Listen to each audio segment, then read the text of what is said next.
Hello, and welcome back to the Puncher's Chance podcast. And welcome to a very special episode. We are joined by a guest today. You can see it's just me, but I've got someone with me, and I think it's going to be an absolute banger of an episode. If you know, you know. Of course, I'm joined here today with Omari Jones, Olympic bronze medalist, and now Matchroom future star. Omari, how are you doing? I'm doing great. Getting ready for my next fight, November 1st. I'm feeling good and looking to go 4-0, four knockouts. Yeah, I mean, that first three turning over have been pretty special, right? Three fights, three finishes, not too bad, and then you're back in Orlando for your fourth. Yes. Yeah, that's my debut was in Orlando, and that's actually how we kind of got here because you guys did a video about it, and I saw the comment. And I was like, okay, I like this podcast, so it was a great breakdown, and it's great to be back in Orlando, my hometown. Just putting on for my hometown is something that I love to do for sure. Yeah, I mean, I don't normally let into a secret kind of the behind the scenes of this podcast, but you actually came to us and said, "Look, boys, get me on," and obviously we're happy to have you. And I think with that being our first guest from the US, and then me doing a bit of research on you, you've got a college diploma. You're only 22. You know, you're not the fighter you meet every day. You're not your everyday boxer. Um, Talk to me about that. The college diploma as a 22-year-old boxer. Yeah, so I got my associate's degree pretty much while I was still at the Olympic Games. So I was still doing my classes online, and that was something that was pretty much instilled in me from my parents and both of my brothers went to college, and it was just something that was pretty much like a non-negotiable to continue college and continue school at a higher level. And in the process of that, after the Olympics, I ended up writing a book called "The Journey of an Olympian," and I started a foundation as well. See, this is mental, right? Because you're like half a year younger than me, which is mad in itself. But just the fact you've done all of this, I want to get on to obviously the fight, all of this stuff that you've got coming up, and that'll be exciting. But what I want to do firsthand is kind of get to know you, the person behind all of that, right? So, how did you get into boxing? What was the journey? Where was the starting point? What was the inspiration? What got you into it? Well, the starting point really stemmed from my brothers. Um, they started karate pretty much. They just wanted to start karate. And me being the younger brother, of course, I followed right behind them at 4 years old, and I started karate at 4 years old. And I actually had my second degree black belt in karate. And so from there, me and all my brothers, we did karate. We all got our black belts, but my dojo was at the same gym. So right after karate, I started boxing at 8 years old. So right after karate, I would change right into my boxing uniform at the same gym. So at one point, I was juggling both, but I ultimately chose boxing, and that got me to where I am now. That's meant. Is there any other sports like American football, basketball, anything like that, or was it always the kind of combat sports?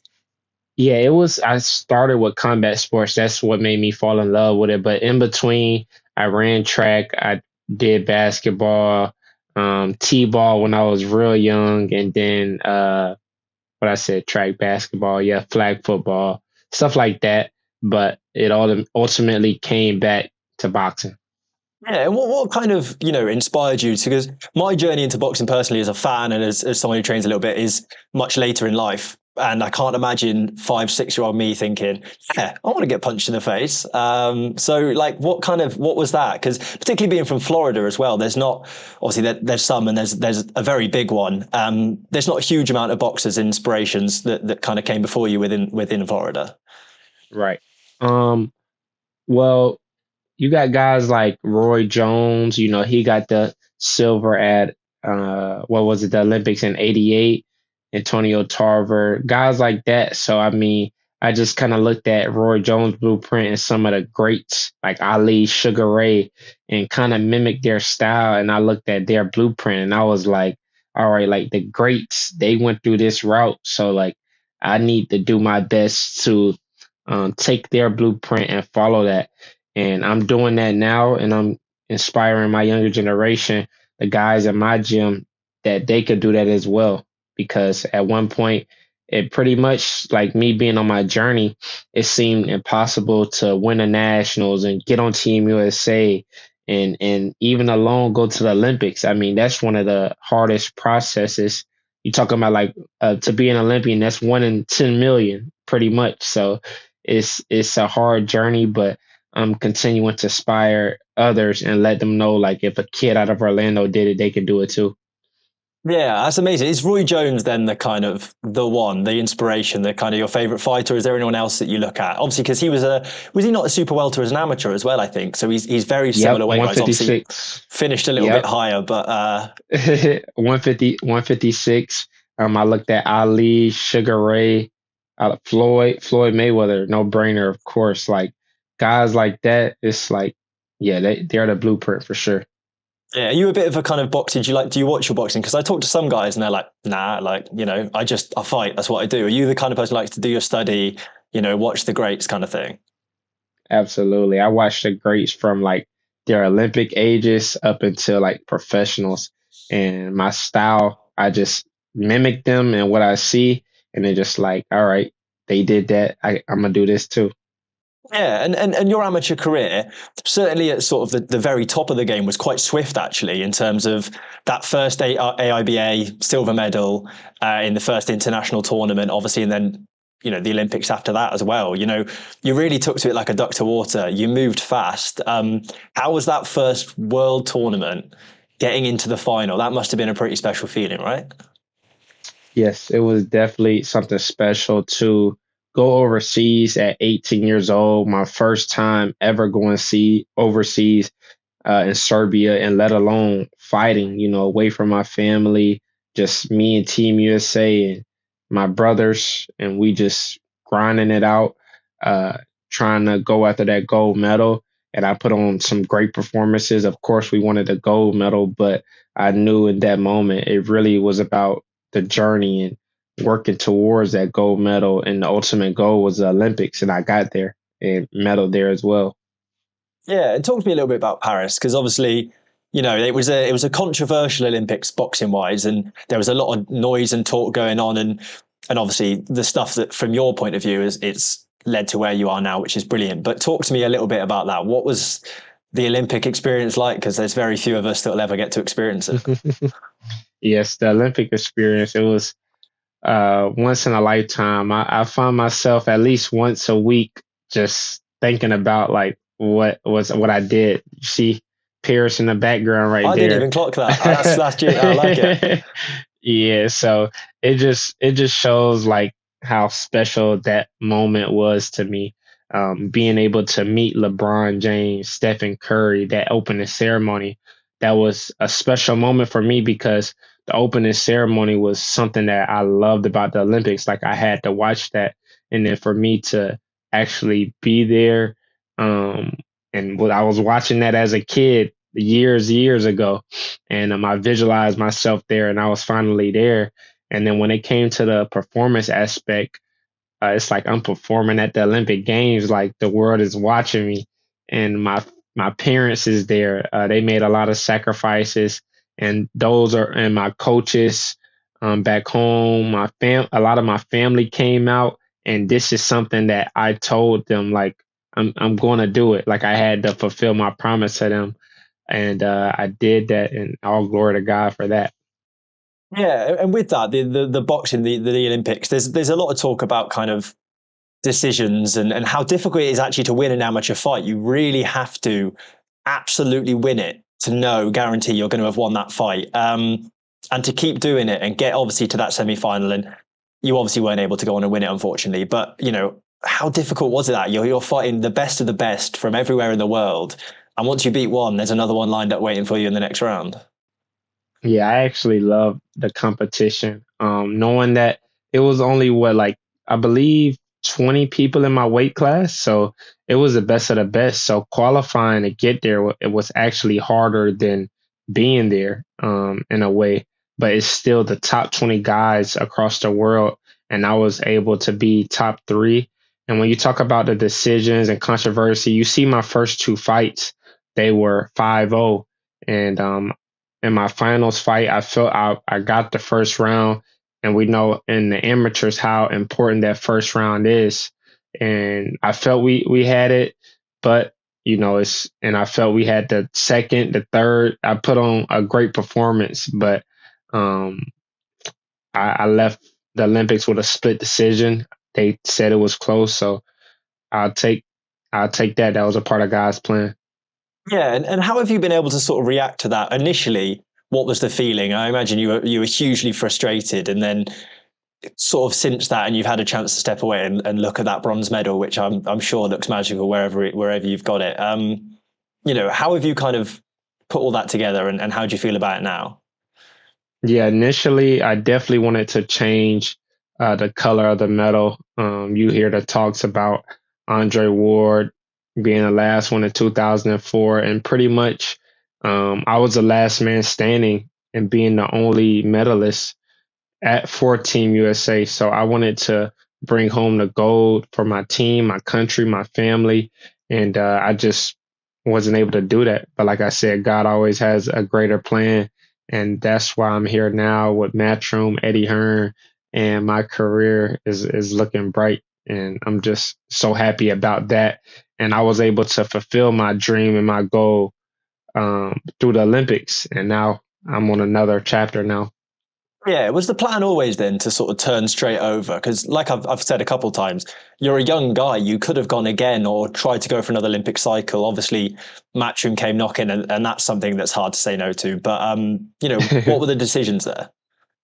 Yeah, so the crazy story that I kind of tell uh, everyone is that pretty much after my last fight in the Olympics, Eddie Hearn had DM'd me and was like, "Let's meet." So Eddie, he doesn't waste no time on getting the job done. So he actually takes a train over to Paris. We sit down, we meet. He goes watch some of the fights at the Olympic Games, and from that point on, my mind was kind of like I might be turning pro, but it was always a question of will I go back to LA because it's a home game? That would be something special.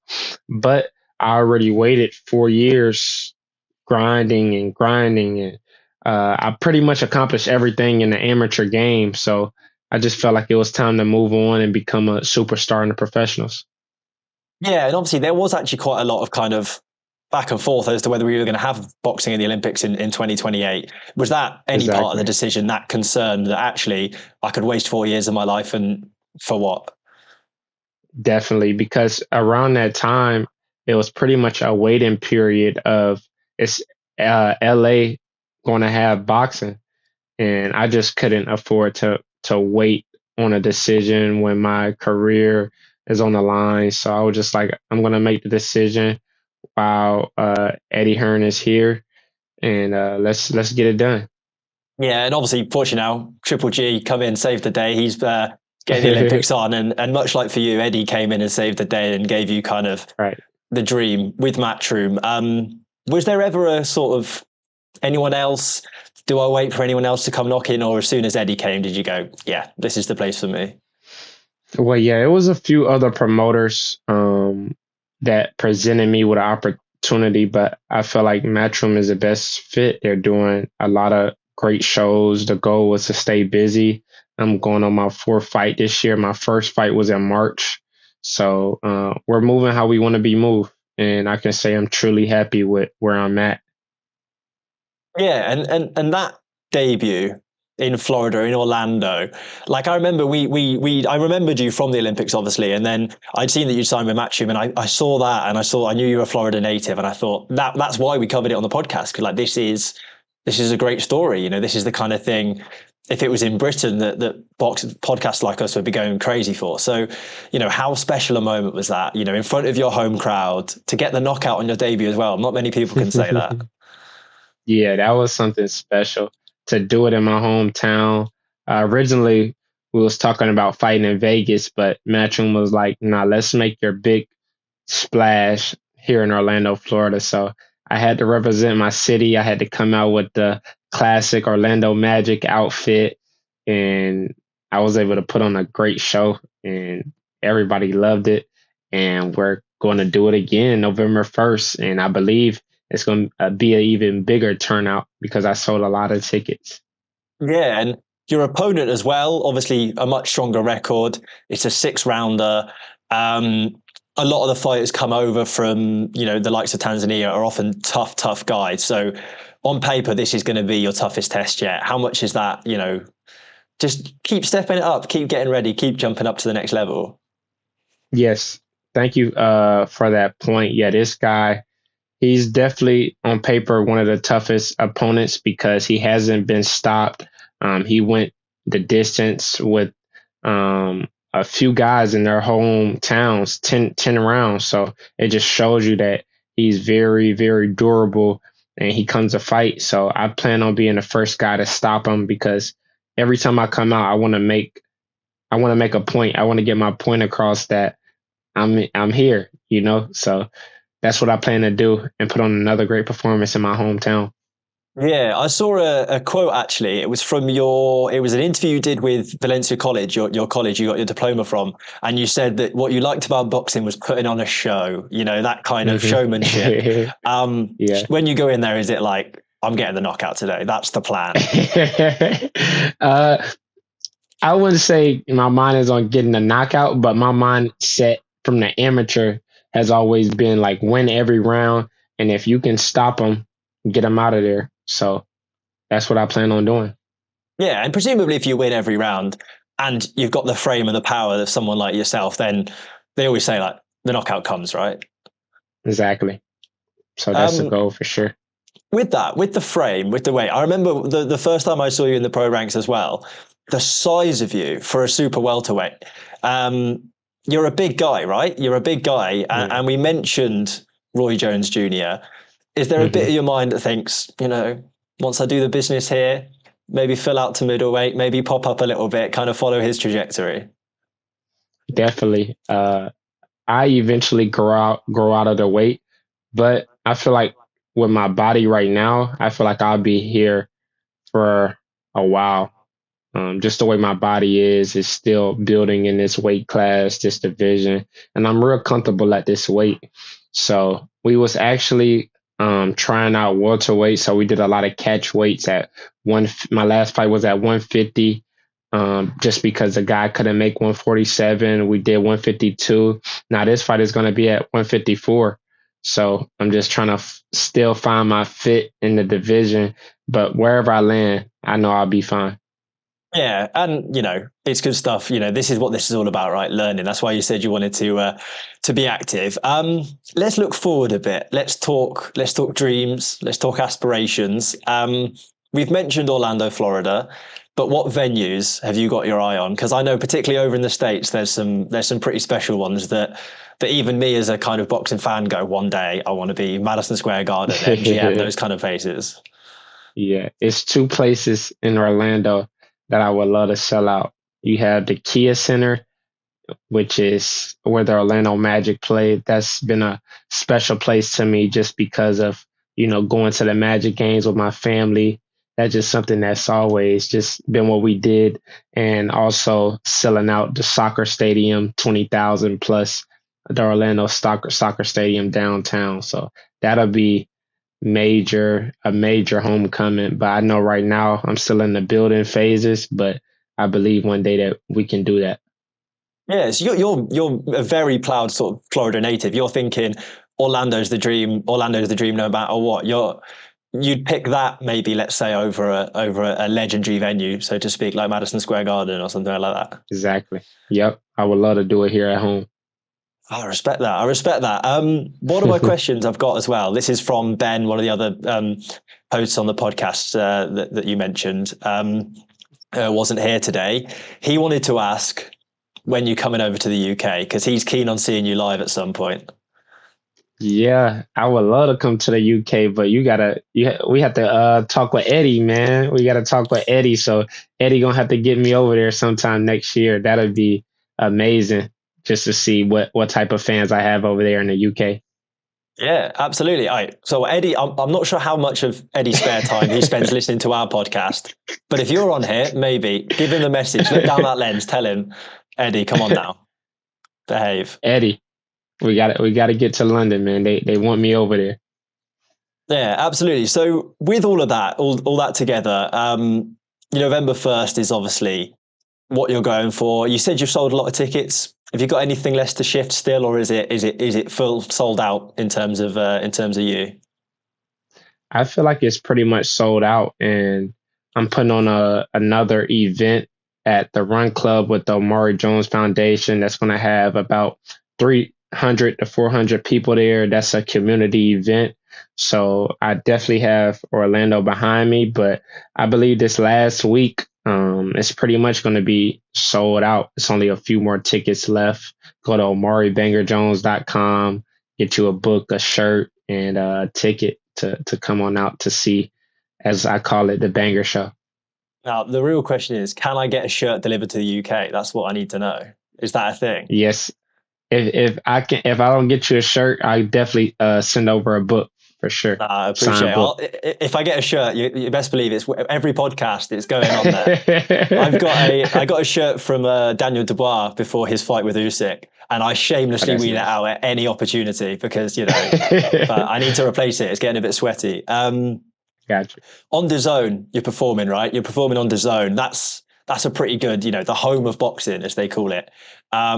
Presumably, obviously, with the Matchroom stuff, that was part of the sell. But is it nice to be able to have that worldwide platform? As nice as it would be to be on sort of terrestrial TV, you're everywhere, man. Yes, I love that. That's why I believe like the Olympics helped me get that as well. Like the overseas crowd and different countries supporting me.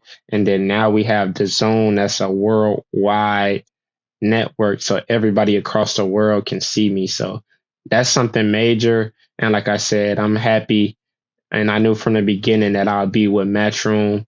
And I'm very happy with my decision. Yeah, brilliant. Well, as we're sort of, we've covered your life, we've covered your fight. I want to spin back around to get to know Omari a bit more. You're a big golf fan. You're a big golf player. Yeah. How much time do you have to kind of get on the course? When you're training, that's got to be a lot. Yeah, lately I'm not gonna lie, it's been a good 2 months ever since I've been in camp. I just really just focus and lock in on camp. But my golf buddies and my dad, I believe they ready to get back out there after this fight. So I'll see if I still got it. I might need some more practice, but I'll be happy to be back out there for sure. Yeah, and is there anything else that we don't know about Omari Jones? Because obviously I mentioned the college diploma, and like I said, I've got a year left of uni. You're ahead of me, and you've gone to the Olympics. But what was that degree in? Obviously, college and university slightly different, but what was that diploma, as I think you guys call it? What was that in? It was just my 2-year degree, associates, but I got that in business. So like did some accounting stuff and working with numbers, just so that it'll transfer over to my career right now. Things like that. You negotiate your own contracts then? Is that the honestly, that's pretty much what I did. Honestly, yeah. When me and Eddie sat down and we just talked face to face. I sent him over an email of what I wanted, and we talked it out, and we agreed on it, and yeah, that's how it went. Nice, man. That's brilliant. Well, we're wrapping it up. We're sort of moving towards. Is there anything else? Obviously, you sort of alluded to the fact you may be a little bit of a fan of the podcast. Is there any questions you've got? Anything you want to talk about while you're here? Any obviously your foundation and stuff. Anything you want to plug? Just you can go get my book, The Journey of an Olympian. It's on Amazon. I believe you can purchase it anywhere. And yeah, I'm gonna continue to be a fan of the podcast, and let's do something. Let's link back up whenever I have a fight over there in the UK, and hopefully I see you at the fight because it's going to happen for sure next year. Let's speak it, and I'll be over there, and I'll see you guys over there. Wow, that's brilliant, Omari. Thank you so much for your time. Anyone who's watching on YouTube or listening on Spotify, obviously subscribe to all of our stuff, but also stick around to DAZN November 1st to catch Omari's next fight, moving to 4-0, 4 knockouts. Fingers crossed. Other than that, thank you all for tuning in, and I'll see you all later in the week. Punches chance.